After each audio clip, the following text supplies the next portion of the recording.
Hello, I am Michael Johansen. I'm really pleased to be with you today. I wish I could be there in person, but virtual will have to do. I'm one of the pediatric cardiologists at Riley, and I'm the co-director of the Riley Pulmonary Hypertension Program. We're going to be talking about management of pulmonary hypertension in pediatrics today. I have no financial or other relevant disclosures. So starting out with what is the definition of pulmonary hypertension? There's a slight distinction between pulmonary hypertension and pulmonary arterial hypertension. Both have a mean pulmonary artery pressure of greater than 20 millimeters of mercury by right heart cath, with a pulmonary vascular resistance index of greater than 3 Wood units. The pulmonary arterial hypertension definition includes a left atrial measurement or a pulmonary capillary wedge pressure of less than 15 millimeters of mercury. And of course, in kids, this distinction is stated in children over 3 months of age. So as I'm sure you are familiar, right heart catheterization is performed by entering a vein either in the neck or in the groin. The catheter is floated into the right side of the heart through the tricuspid valve into the main pulmonary artery and is usually placed in one of the branch pulmonary arteries where the systolic, diastolic, and mean pressures are recorded. Then the balloon catheter is inflated, which gives the operator a measurement of the left atrial pressure, which is important to make calculations with. Now, it's important to remember that pulmonary hypertension is just a term. It's really an umbrella term which encompasses many different categories of disease. The most recent update includes 5 different groupings. So our most recent classification includes those 5 groupings. Group 1 includes idiopathic, other secondary causes, and those associated with congenital heart disease. Group 2 includes causes such as left heart disease. Group 3 is really our grouping related to lung disease or hypoxemia. Obviously, in pediatrics, the biggest driver of this is going to be premature lung disease. Group 4 is a rare entity called chronic thromboembolic pulmonary hypertension and includes other pulmonary artery obstructions. And Group 5 is unclear or multifactorial etiologies. So once we diagnose or have a suspicion for pulmonary hypertension, it's really important to do that right heart catheterization and do what's called acute vasoreactivity testing, where the baseline measurements are performed and then repeated with the use of either nitric oxide or adenosine or a surrogate that can be used to see how the pulmonary vasculature responds to this stimulus. If the patient is deemed to be positive, have a positive vasoreactivity test, then the algorithm brings us down a pathway of using high-dose oral calcium channel blockers, such as nifedipine or amlodipine, and then frequently reassessing to see if that treatment has an improved and sustained reactivity. If the patient is vasoreactivity testing negative, that brings us down a pathway still of treatment, but then determining, is this patient high or low risk? In pediatrics, most patients are vasoreactivity testing negative. Only about 10% will have a positive test.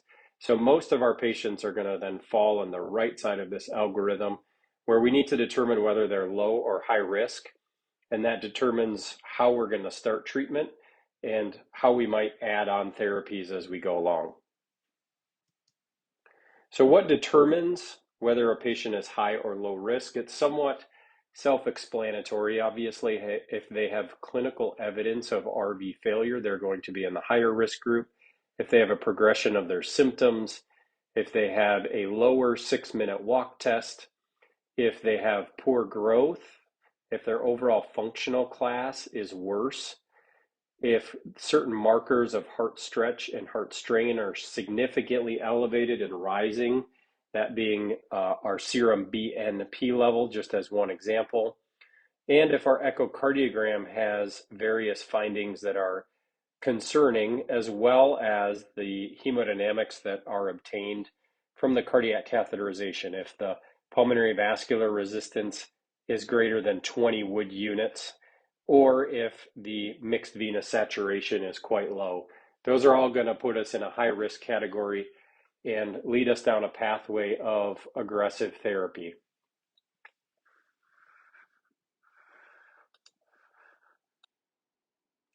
So in terms of those therapies that we'll discuss now, there's really three key signaling pathways to treat pulmonary hypertension.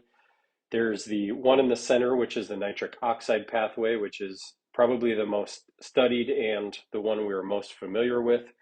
The endothelin pathway, as well as the prostacyclin pathway, all of them work through different second messengers, and we're going to talk about what medications we can use to target those pathways. So like I said, that first pathway is the nitric oxide pathway. Obviously, this includes inhaled nitric oxide, which can be given exogenously and is inhaled. That stimulates cyclic GMP to produce vasodilation and anti-proliferation.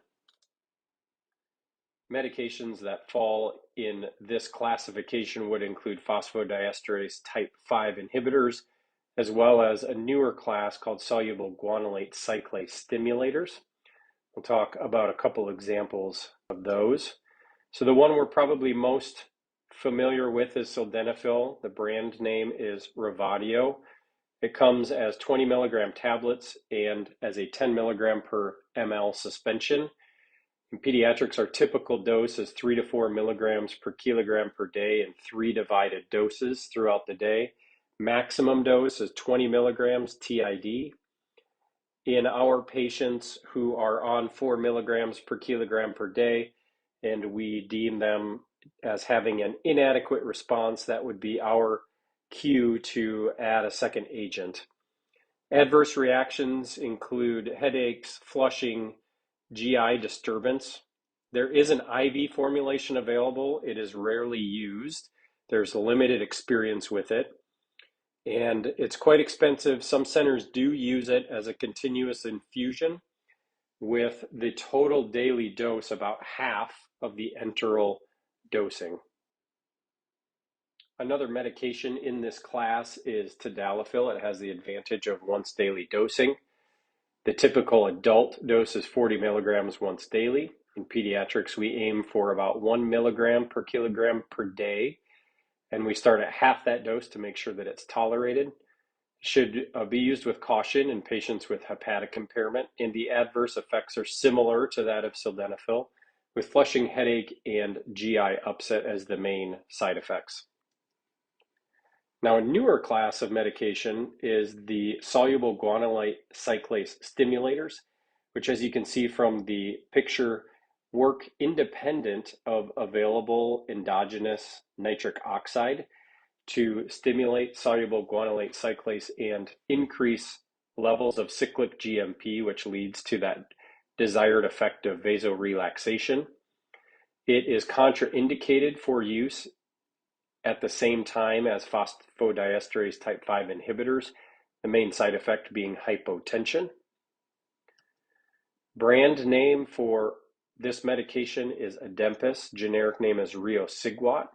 It's got a couple of different approvals and can be dosed in various strengths. We typically start at 0.5 milligrams TID or 1 milligram TID, and it's a slow titration by increasing the dose by a half milligram per dose every 2 weeks. It should be cautioned for use in patients with renal and hepatic impairment. It is contraindicated in pregnancy, so that's something that requires monitoring with regular pregnancy tests. And the main adverse reaction associated with riociguat is GI disturbance, although some of these other side effects can also be seen. So moving on to our next pathway, the endothelin pathway.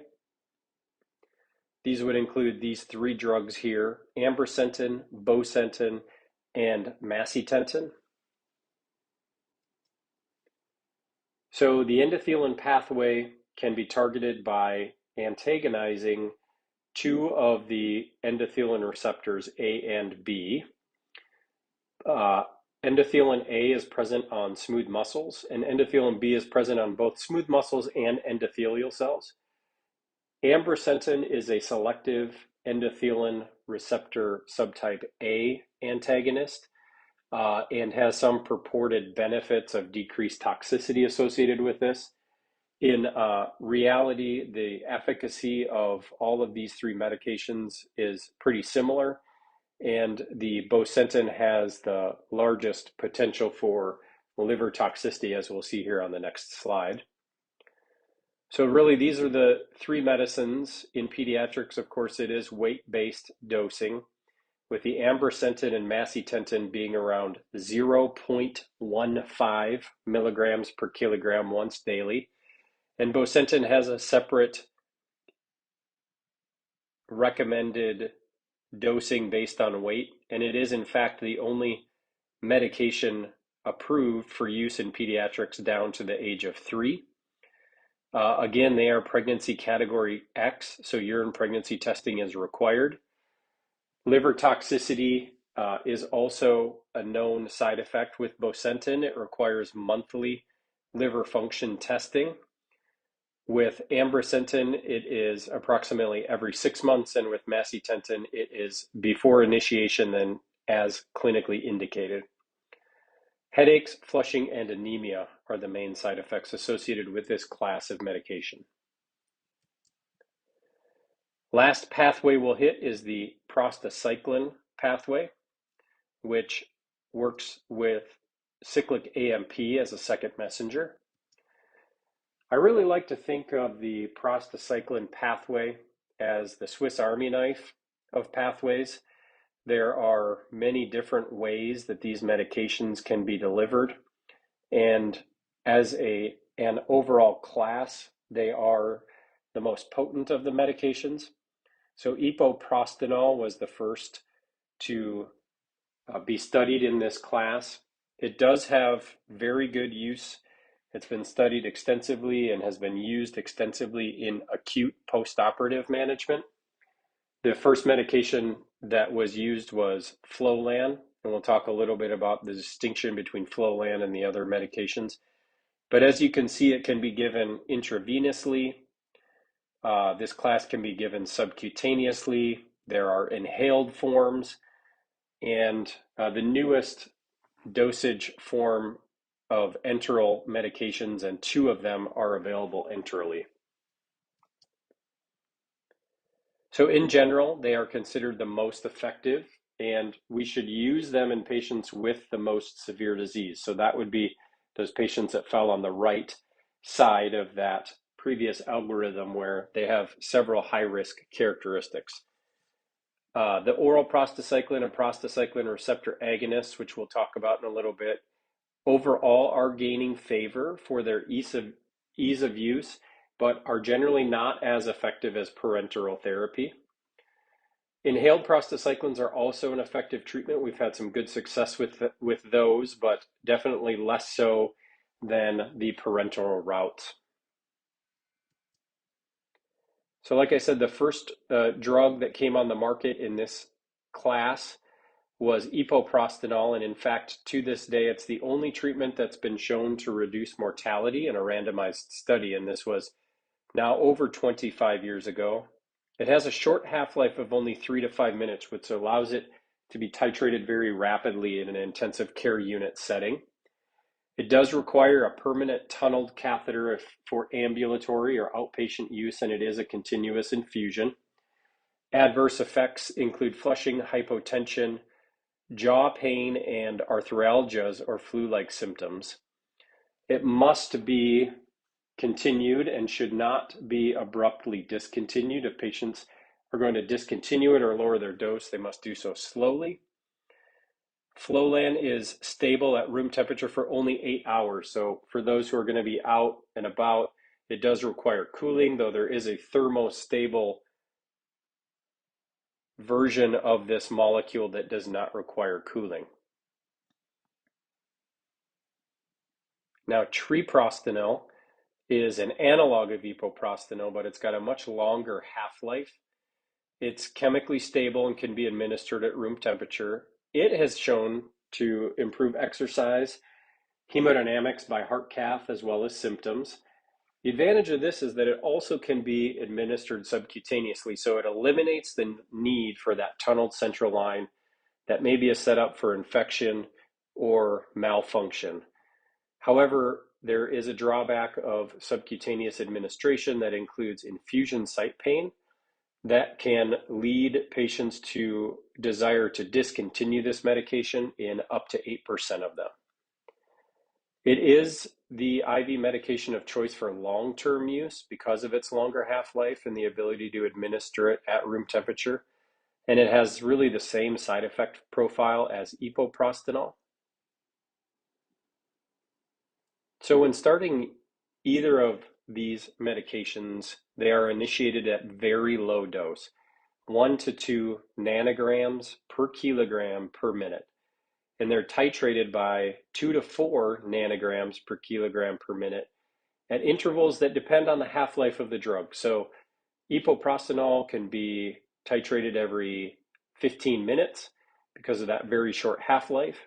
Treprostinil needs to be titrated much more slowly, usually no more than 3 or 4 increases per day for the risk of accumulation and toxicity. When patients are initiated on this, they are started in the hospital to make sure they do not have any untoward effect or significant hemodynamic changes. And with every change in the dose, we check vital signs very frequently.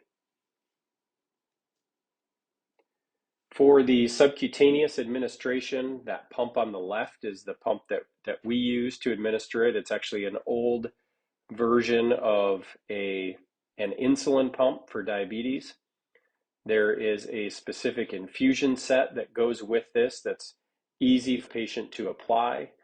There is a catheter that is connected to that infusion port that allows for this continuous subcutaneous infusion. Typically, the patient just picks an area where there's some subcutaneous tissue, and these sites can stay in for several weeks at a time. Now, we do use these medications in infants. We've had some success with that. Here are 2 examples of that. Again, we're just looking for an area that's got some subcutaneous tissue where that 6-millimeter cannula can sit right underneath the skin. Typically in infants, that's a meaty part of the thigh or the upper arm where there's some subcutaneous tissue and it's not easy for the patient to pull at or get to. One of the side effects of this subcutaneous treprostinil is site pain. It usually peaks about 48 to 72 hours after initiation. And it's important to know that this redness does not represent infection, but is a local, thought to be histamine-associated chemical release that causes these symptoms. Typically goes away, and these sites can then stay in for several weeks. There are inhaled options for the prostenoid medication. These can be substituted for inhaled nitric oxide in the ICU. One of these medications is iloprost. For the younger kids, we do have a recommended dosing based on weight and maximum dosing for that as well. For outpatient inhaled prostenoids, there is an option for that comes with this device where the patient puts all of the medication for the day, and then the maximum dose is 9 breaths 4 times daily. It can generally be done pretty easily and efficiently, with each treatment taking about 2 minutes. It can cause bronchospasms, so should be used in caution for patients with asthma. I'm just going to say a brief word about oral prostenoids in general. Again, they're not as effective as parenterally dosed prostenoids and have significant side effects. There's very limited data in pediatrics. Similarly, a new medication named celexa can be given in multiple dosages. You start at a low dose and titrate it up every 1 to 2 weeks. Adverse reactions are very similar and include flushing, headache, GI upset, and jaw pain. That concludes this brief whirlwind of some of the medications we use to treat pulmonary hypertension in pediatrics. Again, thank you for having me. I look forward to being back in Jordan soon. Thanks so much.